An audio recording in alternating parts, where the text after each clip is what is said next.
पोलिसांनी दहशत निर्माण करावी. पालकमंत्री चंद्रकांत पाटील यांच्या सांगली पोलिसांना सूचना. पोलिसांच्या वर्दीला भले भले घाबरतात, त्यामुळे पोलिसांनी आपली दहशत निर्माण करावी, अशा सूचना सांगलीचे पालकमंत्री चंद्रकांत पाटील यांनी सांगली पोलिसांना दिल्या आहेत. सांगली जिल्ह्यातील कायदा सुव्यवस्थेवरून होत असलेल्या टीकेच्या पार्श्वभूमीवर ते बोलत होते. सांगली जिल्हा पोलीस दलाच्या वतीने पोलीस मुख्यालयात उभारण्यात येणाऱ्या विविध विकास कामांचे भूमिपूजन पालकमंत्री चंद्रकांत पाटील यांच्या हस्ते संपन्न झाले.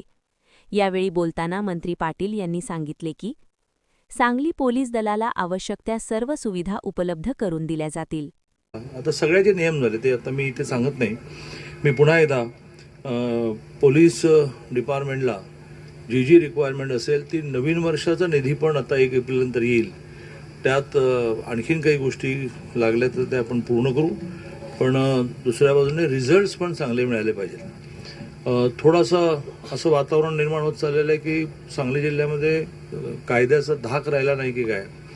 मला हे मान्य आहे की अशा सगळ्या गोष्टींमध्ये तुम्ही अलर्ट आहात, होऊ नये म्हणून प्रयत्न करतात, झाल्यानंतर पकडता आहात, चार्जशीट लवकर सबमिट करत आहात, लवकर निकाल लागेल असं बघता आहात, त्यातून दहशत निर्माण होईल किंवा पूर्वीसारखं राहिलं नाही, आपल्याला लगेचच शिक्षा होईल, हे तुमच्या प्रयत्न चाललं आहे, मला मान्य आहे.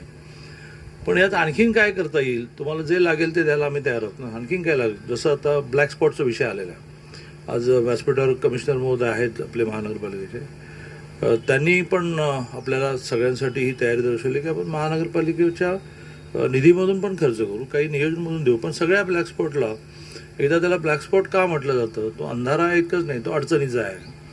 पण तिथलं सगळं अतिक्रमण काढता येईल का, ते सगळं मोकळं करता येईल का, तिथे लाईट्स लावता येतील का, तिथे CC लावता येतील का, आणि सगळ्यात म्हणजे गस्त घालता येईल का. निर्भयाचा निर्णय केव्हा तरी 14-15ला झाला, ज्यावेळेला IG होते विश्वास नांगरे पाटील, आणि मी कोल्हापूरचाही पालकमंत्री होतो, सांगलीचा पालकमंत्री होतो. त्यावेळेला निर्भयाचा जन्म झाला आणि निर्भयाला आपण मोठ्या प्रमाणात वाहनं द्यायला लागलो. आणि त्यांना म्हटलं की फक्त कॉलेजला तुमचं ग्राउंड होते, काय हे सगळे गुंडे काही विषय नसतो. पोलिसांच्या वर्दीला आजही भला गुंड घाबरतो. तुम्ही ती तुमच्या गाड्या फिरण्यातून दहशत निर्माण करा, आणि त्यामुळे लागणाऱ्या सगळ्या गोष्टी आपण पूर्ण करू. पण आपणही जरा थोडं कडक वातावरण ठेवलं पाहिजे. हेही आपल्याला सांगतो की काळ बदललेला आहे, आणि त्यामुळे पूर्वीची जी होती सिस्टीम किंवा आम्ही एखाद्याला फेवर केलं तर कोण बघताय, तर ते सगळं बघितलं जातं. या अधिवेशनात किमान 20 जण सस्पेंड झालेत वेगवेगळ्या डिपार्टमेंटमध्ये. ते पूर्वीसारखे काय राहिलेलं नाही की कोण बघताय ते कोण बघताय, म्हणजे सगळं बघतात. CCTV बघतो आहे, काही एजन्सीज लावल्या आहेत. त्यामुळे अतिशय चांगला परफॉर्मन्स आपण ठेवाल अशी अपेक्षा व्यक्त करतो आणि माझं बोलणं संपवतो.